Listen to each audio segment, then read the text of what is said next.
Exam का pressure? मैं हूं ना। अभी सब्सक्राइब करो हमारे new channel the Gaurav Jain clips. शुरुआत करते हैं रिजर्व एंड अक्यूमुलेटेड प्रॉफिट। तो चलिए मान के चलो दो पार्टनर है जिनका प्रॉफिट शेयरिंग रेशियो था 3:2। बहुत बढ़िया तरीके से लोग काम कर रहे थे, 2 3 4 साल निकल गए। 2 3 4 सालों में इन्होंने एक रिजर्व बनाया। भाई जरूरत पड़ने पे कुछ आवश्यकता है, कुछ ना कुछ वजह हो सकती है, कभी कमी पड़ गई तो हमने एक रिजर्व बना दिया। वो रिजर्व मान लेते हैं 5 लाख रुपए का हो गया और रिजर्व की आज की कीमत कितनी है? 5 लाख रुपए। अब इसी समय एक नया बंदा सी आ गया। ये बोला कि भैया मेरे आने के बाद जो प्रॉफिट शेयरिंग रेशो होगा वो हो जाएगा कितना माने, एक काम करो, प्रॉफिट शेयरिंग रेशो लेते हैं इक्वली, है ना, 1:1:1 मान लेते हैं, 1:1:1। ठीक है, तो पहले था आपका 3:2, अब हो गया 1:1:1, यानी सी बोला 1/3। अब देखो लॉजिकल कहानी ये कहती है कि आज अगर सी एडमिट हो गया, 1 साल 2 साल 3 साल बाद भूल जाएंगे कौन कब आया किसने क्या करा। तो सी को बिना किसी मेहनत के इस रिजर्व में हिस्सेदारी मिलने लग जाएगी। भैया ये रिजर्व तो कंपनी का है, किसी एक बंदे के नाम पे तो है नहीं। तो सी अगर आ गया है तो भाई इसको अनयूजुअल 5 लाख रुपए का बेनिफिट क्यों मिले? मेहनत किसकी थी? ए और बी की। इन दोनों ने अपने अपने रेशो के अंदर इस रिजर्व को बनाया कई सालों पे। अब सी आया सीधा बोला लाओ फल खिलाएंगे अपन, तो फल खाएंगे। ये काम सही नहीं होगा। तो इसलिए जब भी एडमिशन होता है तो उस समय अगर कोई रिजर्व, कोई सा भी, ठीक है, कई सारे प्रकार के रिजर्व होते हैं, जनरल रिजर्व मान लो, ठीक है, वर्कमैन कंपनसेशन रिजर्व मान लो, इन्वेस्टमेंट फ्लक्चुएशन रिजर्व मान लो, ठीक है, और भी बहुत सारे प्रकार के और रिजर्व होते हैं। प्रॉफिट एंड लॉस का बैलेंस मान लो पिछले साल का 1 लाख रुपए बांटा ही नहीं। अब बांटने वाले थे, अब तक नहीं बटा, सी आ गया। सी आते ये बोलेगा क्या, लाओ भाई हिस्सेदारी दो। सी नहीं बोलेगा ना, बोल ही नहीं सकता, ये तो अभी आया है। तो इसलिए कोई प्रॉफिट एंड लॉस का अनडिस्ट्रीब्यूटेड बैलेंस हो, देखो जरूरी नहीं है प्रॉफिट हो सकता है लॉस भी हो, और लॉस कुछ भी हो सकता है। लॉस होगा तो सी बोलेगा मैं क्यों दूं भाई पैसे, तुम जानो, पहले तो तुम थे। ठीक है, इसी प्रकार से एडवर्टीजमेंट सस्पेंस नाम का कुछ भी हो सकता है। तो ये सारी चीजें जो होती हैं, जो पार्टनरों ने पुराने रेशो में बनाई है at the time of admission, ये पार्टनर्स को ही मिल जाती है इन ओल्ड रेशो। पार्टनर्स को ही मिल जाती हैं इन ओल्ड रेशो। यानी ये 5 लाख रुपए ए और बी पुराने रेशो में ले जाएंगे 3:2, यानी 3 लाख रुपए ए ले जाएगा, 2 लाख रुपए बी ले जाएगा, और फिर ए बी सी तीनों मिलकर जीरो से वापस शुरुआत करेंगे। एक तरीका तो ये होता है। दूसरा तरीका क्या होता है, ये बोलते हैं यार बड़ी मुश्किल से 5 लाख इकट्ठे हुए, बहुत मुश्किल से इकट्ठे हुए, तो यार ऐसा करते हैं ना, इसको खत्म क्यों करें, सी तो 1/3 के लिए आया है, तो एक काम कर, तुझे जितना गेन हो रहा है उस गेन के बदले हमें तू ये पैसा दे दे, यानी कि इस रिजर्व को गेनिंग टू सेक्रीफाइसिंग में बांट देते। तो सी आया, सी बोला कि भैया देखो अगर मैं भी तुम्हारे साथ पिछले 3 4 साल से होता तो इन 5 लाख रुपए में मेरी हिस्सेदारी 1 1.5 लाख की होती, तो वो मैं ले आता हूं और तुम आपस में उसको बांट लो। किस रेशो में? सेक्रीफाइसिंग रेशो में। तो उस कंडीशन में एंट्री क्या हो जाती है? Gaining to sacrificing. ये एक नंबर में कभी पूछ ले तो पूछ ले, बट जनरली आपके यही आता है कि पार्टनर चाहते हैं कि पुराना रिजर्व घट जाए। अब पॉइंट आती है कि सर इसको बांटते कैसे हैं, इसकी जनरल एंट्री कैसे होती है, अकाउंट में कैसे पोस्टिंग होती है। ध्यान से समझिएगा, अगर मैं बात कर रहा हूं रिजर्व की, चाहे जनरल रिजर्व हो, वर्कमैन कंपनसेशन रिजर्व हो, इन्वेस्टमेंट फ्लक्चुएशन रिजर्व हो, या कोई भी एक ऐसा रिजर्व जो कि यहां, यानी कि liability side of balance sheet, कहां पर? Liability side of balance sheet दिख रहा है, उस प्रकार के रिजर्व को कैसे डिस्ट्रीब्यूट करते हैं वो सुनिए। Liability side of balance sheet दिखने का मतलब क्या है कि वो एक तरीके से फर्म के लिए लाइबिलिटी है। लाइबिलिटी का बैलेंस कौन सा होता है, बताओ जरा समझदार आदमी, लाइबिलिटी का बैलेंस क्या होता है? लाइबिलिटी का बैलेंस होता है क्रेडिट। तो अगर कोई रिजर्व यहां बैलेंस शीट में लाइबिलिटी साइड पड़ा है, इसका मतलब उसका क्रेडिट बैलेंस है। अगर पार्टनरों को वो मिलना है, पार्टनरों को वो दे देना है, यानी उसको एंड करना है, खत्म करना है, तो खत्म करने के लिए हम उस पर्टिकुलर रिजर्व को डेबिट कर देंगे और क्रेडिट कर देंगे आपके पुराने पार्टनर्स को इन ओल्ड रेशो। समझ में आ गया? फर्ज कीजिए कि यही वाला क्वेश्चन लेते हैं, सेम क्वेश्चन है ना, और इस पर्टिकुलर क्वेश्चन के अंदर ए और बी दो पार्टनर हैं, रिजर्व को हमें बांटना है। ठीक है, अब देखिए रिजर्व को क्योंकि बांटना है, रिजर्व है, तो इसका बैलेंस होगा वही क्रेडिट यानी लाइबिलिटी। खत्म करने के लिए हम एंट्री क्या करेंगे? General reserve account debit to A to B, इसको करा 3 लाख, इसको करा 2 लाख, 3 लाख 2 लाख कैसे है भैया? ओल्ड रेशियो में 5 लाख को डिस्ट्रीब्यूट कर दिया। ये करने का मतलब है कि अब आपकी बैलेंस शीट में कोई भी रिजर्व नहीं बचेगा, तो नई बैलेंस शीट में कोई रिजर्व नहीं बनाना। अगर आपके पूछते हैं कि भैया इसको अकाउंट में डालो, तो डरने की जरूरत नहीं है।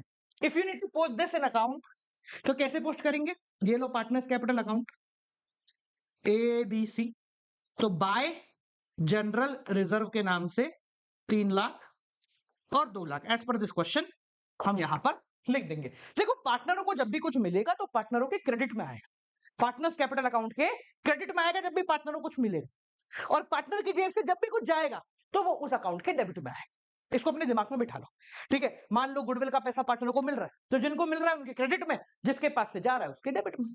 ये लॉजिक हमेशा दिमाग में रखना, कभी कोई कंफ्यूजन नहीं होगी। बच्चे क्या करते हैं, सर हमने रट लिया कि जनरल रिजर्व क्रेडिट आता है। अरे लॉजिक तो बता पेपर में, अरे यार ये क्रेडिट था या डेबिट था, सुनने में एक जैसा ही लग रहा था, गलती तो नहीं कर दी हमने?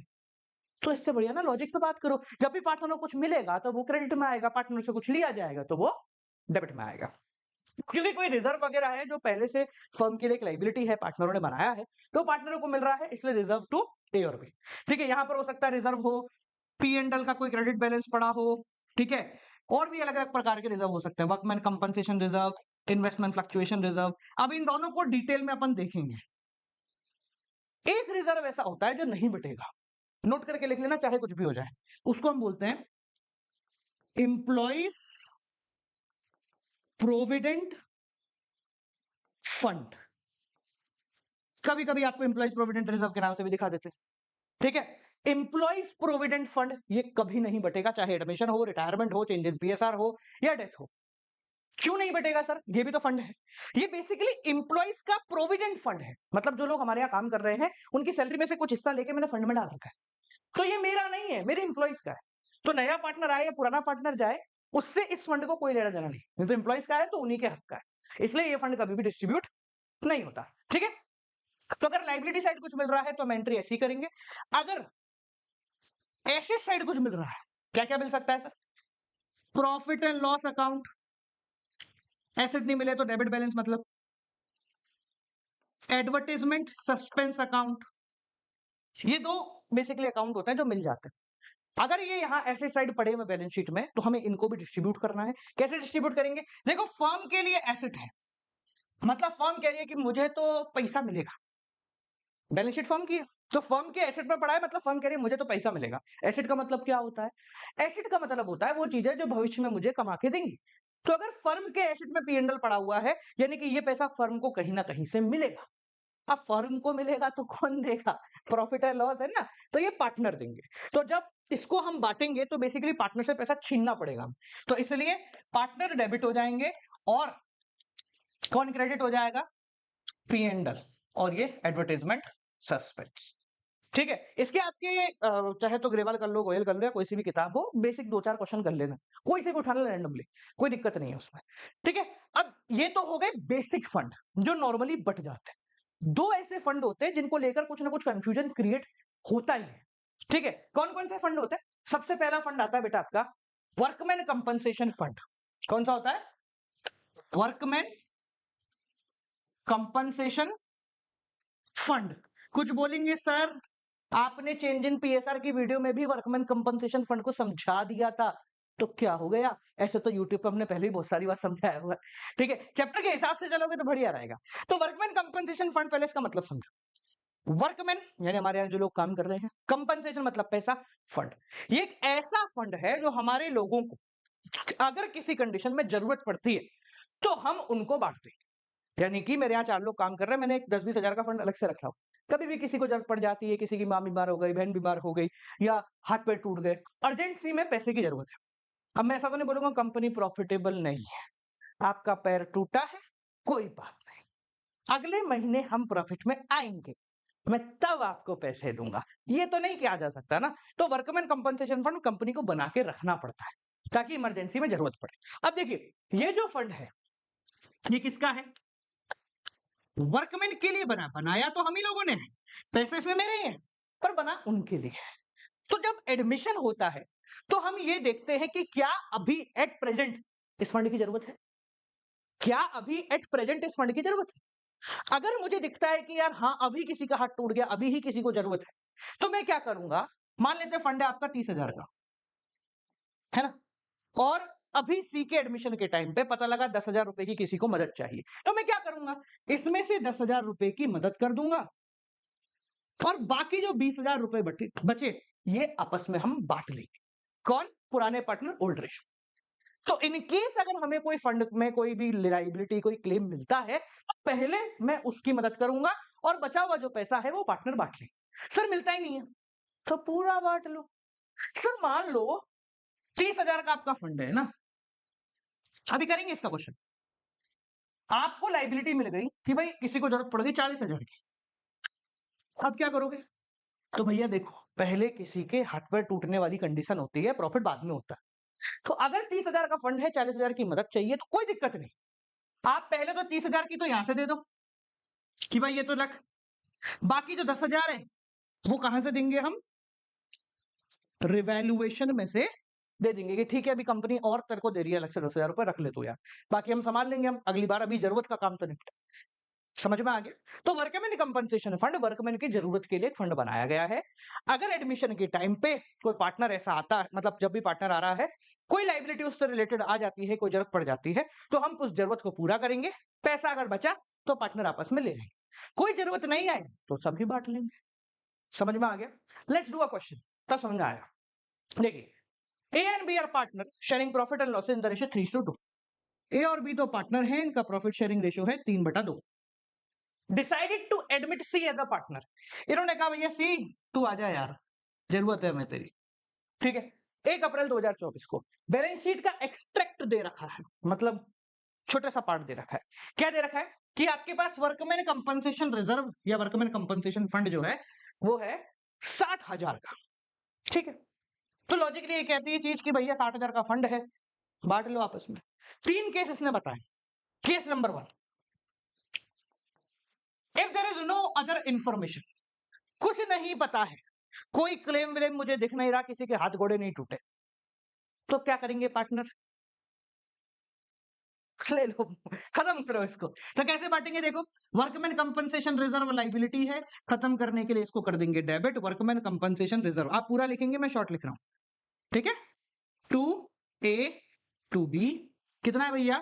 60,000 है, ओल्ड रेशो में बढ़ जाएगा, तो 12 × 36 और 12 दूनी 24, ओल्ड रेशो 3:2 में बढ़ गया। जिनको समझ में नहीं आया देखो ऐसे, 60,000 इंटू ए को बांटना है तो 3, टोटल हो गया 5, बांटोगे आ जाएगा। बी को बांटना है 60,000 इंटू 2, टोटल हो गया 5। देखो मैं एक चीज मानता हूं कि अगर आप यहाँ आए हो ना सीखने, तो अगर आपको एलसीएम लेना नहीं आता ना, तो अच्छी बात है कि आप यहाँ आए हो, सीखो। भाई मैं यहाँ पे तुम्हें मारने कूटने तो बैठा नहीं हूं, और तुम यहाँ इसलिए आए क्योंकि तुम्हें कुछ नहीं आता है। इट्स ओके, अगर आपको ये बांटना नहीं आता था, अब आ गया, व्हाट्स द बिग डील, करने की जरूरत नहीं है, नहीं आता तो सीखना है, तभी तो आए भैया, ठीक है। चलिए केस नंबर 2 क्या कहता है कि भाई 45,000 रुपए का क्लेम आ गया। केस नंबर 2, भाई 60,000 का रिजर्व था, 45,000 का क्लेम मिल गया, किसी के हाथ घोड़े टूट गए, 45,000 देने, तो पहले तो 45 दो। तो हमने क्या करा, वो एक वर्कमैन कंपनसेशन रिजर्व को डेबिट करा कि भैया मैं ये दे रहा हूं, किस वजह से? Claim on workman compensation. कितना दे रहा हूं? 45,000 दे रहा हूं। एक एंट्री तो अपन ने ये करी कि वर्कमैन कंपनसेशन रिजर्व को डेबिट करा। डेबिट क्यों करा? अब रिजर्व में से क्लेम दे रहे हो ना भाई, रिजर्व आके पड़ा है लाइबिलिटी में क्रेडिट से, उसको उठा के बोल रहे हो कि ये तो इस बंदे को देना है, तो हमने रिजर्व को खत्म करा 45,000 और उसके बदले में क्लेम दे दिया, ले जा। अभी रिजर्व 60 का था, 45 का क्लेम चला गया, बचा कितना? 15,000, वो 15,000 बांट लो 2A टू बी, किस रेशो में? 3:2। कितना है? 15,000। बांटो जरा, होमवर्क नंबर 1 कमेंट में बताना बांटने के बाद कितना आएगा। ठीक है जी, क्लियर हो गया। कुछ लोग चाहे तो एक कॉमन एंट्री भी कर सकते हैं। क्या करते हैं? देखो कॉमन एंट्री इन दोनों को मिला के कैसे करते हैं, ऐसे भी कर सकते। अरे तू यहाँ कैसे आ गया भाई, तेरी जगह तो यहाँ थी नहीं, चलो कोई बात नहीं, यहाँ कर लेंगे हम। कॉमन एंट्री भी कर सकते हैं कि भाई वर्कमैन कंपनसेशन रिजर्व पूरा 60,000 का है, जिसमें से क्लेम ऑन वर्कमैन कंपनसेशन 45 का दे दिया, बचा जो 15 था वो ए और बी को ओल्ड रेशो में बांट दिया 3:4। आप चाहो 2 एंट्री करो, आप चाहो 1 एंट्री करो, कोई फर्क नहीं पड़ता। ठीक है जी? चलिए, केस नंबर 3 आखिरी केस, उसके बाद investment fluctuation. Claim on account of workman compensation is 69,000। 69,000 का क्लेम आ गया। हाथ गोड़े टूट गए किसी के, 70,000 के आसपास देना पड़ गया। आपके पास कितना है? 60। ठीक है, दे देते हैं। तो भैया हमने क्या करा, वर्कमैन कंपनसेशन रिजर्व, भाई 60,000 है वो तो दिए, टू क्लेम। अब या तो आप यहां पर 60 लिखो और एक एंट्री और करो, ये तो हो गई एक एंट्री। फिर अपन ने लिखा भाई क्लेम अभी और बाकी है, कितने का? 9,000 रुपए का क्लेम और बाकी है। कहां से दूं? कहीं ना कहीं से देना है, तो रिवैल्यूएशन अकाउंट से दे दिया। एक तो ये हुई। दूसरा तरीका क्या है, एक ही में कर लो ना, डरने की क्या जरूरत है। लो, क्लेम बोला कितना का? 69,000 का क्लेम आया, 60,000 मेरे पास पड़े थे रिजर्व में, यहां से दे दिए। जो बचा कुचा है वो रिवैल्यूएशन से दे दिया। अब रिवैल्यूएशन, फिर रिवैल्यूएशन बनेगा, रिवैल्यूएशन में 9,000 का क्लेम आएगा, फिर पार्टनरों के बीच में वो बट जाएगा। वो अपन पिछली वीडियो में ऑलरेडी देख चुके हैं कि रिवैल्यूएशन कैसे बनाते हैं। मैं यहां पर रिवैल्यूएशन को ओल्ड रेशो में नहीं बांट रहा हूं, ठीक है ना, क्योंकि रिवैल्यूएशन में और भी तो चीजें आएंगी। ये एक ही चीज को बांट के क्या होगा, समझ गए? ये हो गया आपका क्या, वर्कमैन कंपनसेशन फंड या रिजर्व। इसी प्रकार से एक परेशानी और है, इन्वेस्टमेंट फ्लक्चुएशन रिजर्व। अब देखो, इन्वेस्टमेंट फ्लक्चुएशन रिजर्व एक ऐसा रिजर्व है जो सामान्य व्यक्ति नहीं सोचता, कंपनी इसके बारे में बहुत सोचती है। फर्ज कीजिए कि कंपनी है जिसने किसी जगह इन्वेस्ट किया है, कितना अमाउंट? 2 लाख। कितना इन्वेस्ट किया? 2 लाख। ये है उसकी कॉस्ट ऑफ इन्वेस्टमेंट, कि भाई इतने पैसे लग गए मुझे इन्वेस्ट कर। कंपनी क्या करती है, इसको देखती रहेगी, इसको देखते कहीं लॉस तो नहीं हो गया। हाय राम, अब कंपनी अपनी तरह तो है नहीं, है ना, अपन जो बहुत सारे समझदार लोग हैं ना दुनिया में, बोला नहीं भाई लगा दे 2 लाख के 1 लाख, कोई बात नहीं, गम खा गए। गम नहीं खाती कंपनी। कंपनी क्या करती है कि भैया हो सकता है इन्वेस्टमेंट की वैल्यू ज्यादा हो जाए, कम हो जाए। ज्यादा हो जाए तो अच्छी बात है, पर अगर कम हो गई तो कंपनी उस कम के लॉस से, जैसे होता ना भाई, एकदम से देखा 2 लाख का 1 लाख, हार्ट अटैक से मर गया, तो यार वो हार्ट अटैक से ना मरे इसलिए कंपनी क्या करती है, इस इन्वेस्टमेंट के बदले एक साइड में रिजर्व बनाती है जिसको बोलते हैं इन्वेस्टमेंट फ्लक्चुएशन रिजर्व। मतलब समझना, लॉजिक समझना, ये एक ऐसा रिजर्व है जो कंपनी क्यों बना रही है कि इनकेस हमारे इन्वेस्टमेंट की वैल्यू कम हो गई, कब? बैलेंस शीट बनाते समय या रिकंस्टिट्यूशन करते समय, एडमिशन के समय, अगर कम पाई गई तो हम अपनी जेब से उस कम की भरपाई कर देंगे। कैसे करेंगे? हम एक रिजर्व बना देते हैं भाई, मान लो 2 लाख की जगह मैं रिजर्व बना दिया 20,000 का, है ना। नया पार्टनर आया, पता लगा यार इन्वेस्टमेंट तो 1,90,000 की रह गई, तो 10,000 का गम खाने की जगह क्या बोलेंगे, मुझे तो पहले ही पता था, 10,000 यहां से उठा के दे देंगे, ले हटा, हो गई वापस 2 लाख। भाई 1,90,000 तो पुरानी और 10,000 जो मैंने रिजर्व में से डाल दी। समझ गए? तो कंपनी शॉक से बचने के, झटके से बचने के लिए एक रिजर्व बना के रखती है। ठीक है, अब इस रिजर्व को कैसे यूज करना वो समझना। हम बेसिकली क्या देखते हैं कि कंपनी ने कितने पैसे लगाए और आज के टाइम पे उसके इन्वेस्टमेंट की मार्केट वैल्यू कितनी है, मार्केट वैल्यू कितनी है, इसके लिए ये फंड होता है। अगर पता चला कि भाई 2 लाख का इन्वेस्टमेंट है, अभी भी वो 2 लाख का ही है, तो आज की तारीख में इस रिजर्व की कोई जरूरत नहीं है, पार्टनर ले जाएंगे ओल्ड रेशो में। पता चला 2 लाख का इन्वेस्टमेंट 2.5 लाख का हो गया, तो भी इस रिजर्व की जरूरत नहीं, तो लॉस को रिकवर करने के लिए, प्रॉफिट के लिए नहीं है, तो भी ये 20,000 ले जाए। पता चला कि भाई 2 लाख का इन्वेस्टमेंट 1,90,000 या 1,95,000 का हो गया, तो अगर ये पता लगता है कि cost of investment is greater than market value, मतलब आज की तारीख में मेरा इन्वेस्टमेंट लॉस में चल रहा है, तो हम इस फंड की मदद से उसकी भरपाई कर देंगे, और भरपाई करने के बाद अगर कुछ बचता है तो ठीक है, पार्टनर ले जाएंगे। समझ गए? देखो, क्वेश्चन करें इसका, समझ जाओगे और इजीली। 4 केस है, मजेदार है, देखेंगे। देख, केस नंबर 1 शुरुआत करते। A and B are partner sharing profit and losses 3:2। A और बी दो पार्टनर हैं, प्रॉफिट शेयरिंग रेशियो है 3/2। They decided to admit C as a partner, C को एडमिट किया है, कितने के लिए क्या नहीं बताया, चलो मैं लिख देता हूं, 1/5 ही ले लो, 1/5। उस समय जो बैलेंस शीट है वो कहती है कि हमारे पास रिजर्व पड़ा है 18,000 रुपए का, यानी 18,000 रुपए तक का लॉस तो मैं झेल जाऊंगा। कॉस्ट पड़ी है 3 लाख की, यानी मैंने 3 लाख रुपए का इन्वेस्टमेंट कर दिया था, 18,000 रुपए उसकी जगह साइड में रख रखे कि लॉस हो गया तो यहां से भर दूंगा। ठीक है, पहला केस, नो अदर इंफॉर्मेशन, कहीं लिखा ही नहीं है कि इन्वेस्टमेंट की मार्केट वैल्यू क्या है, नहीं लिखा, मतलब मजे ही मजे, कोई जरूरत ही नहीं है। तो भाई ये जो 18,000 है ये फ्री पड़े हुए हैं, तो इन फ्री को बांट देंगे। कैसे बांटेंगे? ओल्ड रेशियो में। एंट्री इन्वेस्टमेंट फ्लक्चुएशन पूरा लिखना, फंड या reserve to A to B, old ratio में ये 18,000 रुपए बट जाएंगे 3:2 में। होमवर्क नंबर 2 बांट के बताओ। Case number 2, the market value of investment is 3 lakh रुपए। इन्वेस्टमेंट की मार्केट वैल्यू 3 है, 3 लगाए थे अभी भी 3 है, तो लॉस नहीं हुआ है। तो लॉस नहीं हुआ है तो भाई रिजर्व क्यों बनाया है? बांट दो पुराने पार्टनरों में, वापस बना लेंगे जब तीनों आ जाएंगे। तो केस नंबर 2 में भी सेम ही एंट्री होगी। केस नंबर 2 भी बोलेगा भाई पूरा 18,000 बढ़ जाएंगे।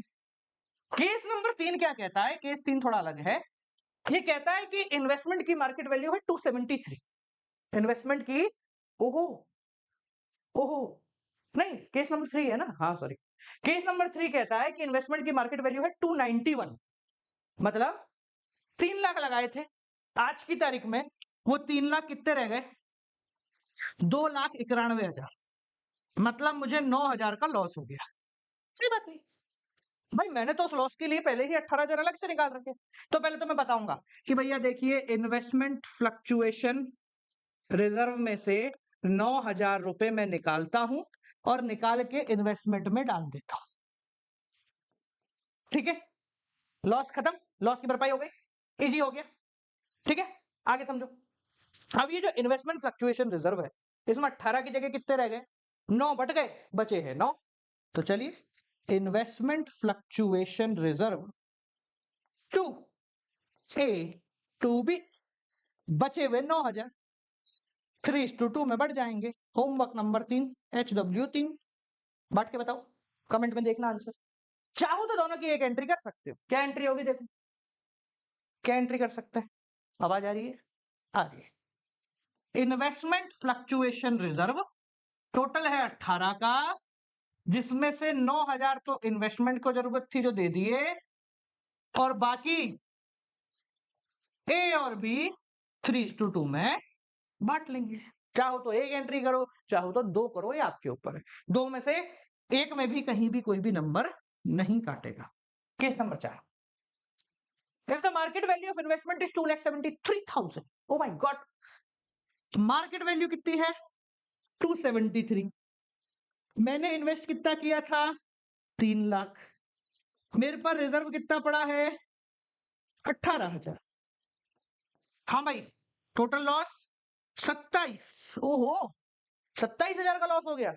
18,000 तक तो झेल गए, बाकी 7 जेब से भरने पड़ेंगे अब। ठीक है, भर देते जेब से, क्या दिक्कत है? तो देखिए, हम लिखेंगे, देखो भाई, इन्वेस्टमेंट फ्लक्चुएशन रिजर्व से 18,000 तो मैंने भर दिए। ठीक है, 18,000 तो मैंने भर दिए। अलग अलग एंट्री कराऊं, एक साथ कराऊं? चलो पहले अलग कर लो। ये 18,000 का लॉस तो हो गया रिकवर। रिकवर कैसे हुआ? अरे भाई, वहां से दे दिए पैसे इसको। ठीक है, दूसरा देखो, 27 है, बाकी 9 बचे, तो वो 9 तो झेलने पड़ेंगे यार। तो रिवैल्यूएशन टू इन्वेस्टमेंट 9,000। अब इस रिवैल्यूएशन से पार्टनरों को जो प्रॉफिट लॉस होगा वो संभल जाएगा। ठीक है, चाहो तो एक एंट्री कर लो, इन्वेस्टमेंट फ्लक्चुएशन रिजर्व 18,000 का, 9,000 रिवैल्यूएशन में से देने पड़ेंगे। टोटल कितने हो गए? इन्वेस्टमेंट को 27,000 रुपए डाउन कर दिया गया है, यानी कि आज की तारीख में मेरी इन्वेस्टमेंट अब 273 की रह गई है, 3 लाख में उसको नहीं गिरो। समझ गए? 4 केस हो गए। Case number 5, market value of investment is 3,27,000। Market value investment की कितनी है? 327। भाई 3 लगाए थे, 327 हो गए, मजे ही मजे। ठीक है, क्या करो, कुछ नहीं करना है, पूरे 18 बढ़ जाएंगे, पूरे 18 बट जाएंगे। भाई प्रॉफिट के लिए ही तो इन्वेस्टमेंट किया है मैंने, और क्यों किया है? तो 27,000 इन्वेस्टमेंट की वैल्यू इंक्रीज कर दीजिए, investment to revaluation. Case number 5, पहले तो देखो, फ्लक्चुएशन फंड तो बढ़ जाएगा, इन्वेस्टमेंट फ्लक्चुएशन फंड या रिजर्व, तो ये तो पूरे 18 के 18 पार्टनरों को मिल जाएंगे, ए और बी ओल्ड रेशो में। ठीक है ना, ए और बी जो तुमने पहले बांटे ना वही हो जाएगा 3:2 में। इन्वेस्टमेंट की वैल्यू बढ़ गई है ना, दिखाओगे तो सही उसको, ऐसा तो नहीं 3 लाख ही छोड़ दोगे, दिखानी पड़ेगी ना भाई 27,000 बढ़ गई, तो ये 27,000 रिवैल्यूएशन से दिखाएंगे कि भाई इन्वेस्टमेंट डेबिट क्योंकि बढ़ गए हैं, कम होते तो क्रेडिट कर रहे थे, बढ़ गए तो डेबिट कर देंगे, रिवैल्यूएशन 27,000 रुपए, आंसर। बहुत आसान है accounts, admission, retirement, date dissolution, they are super easy, super duper easy. All you need is to understand, to feel, मजा करो। क्यों अकाउंट से क्वेश्चन करते समय डरते हो? क्या होगा डरने से? अकाउंट्स के क्वेश्चन में अगर जीतना है तो उनसे डरना बंद कर दो। सवाल है तो जवाब भी है, और अगर कोई और कर सकता है तो तूने तो पढ़ा है, तू तो बहुत आराम से कर सकता है। कॉन्फिडेंस लाइए अपने अंदर, हर चीज के पीछे लॉजिक है, लॉजिक लगाओ, जवाब मिलेगा। होमवर्क कर देना कमेंट सेक्शन के अंदर।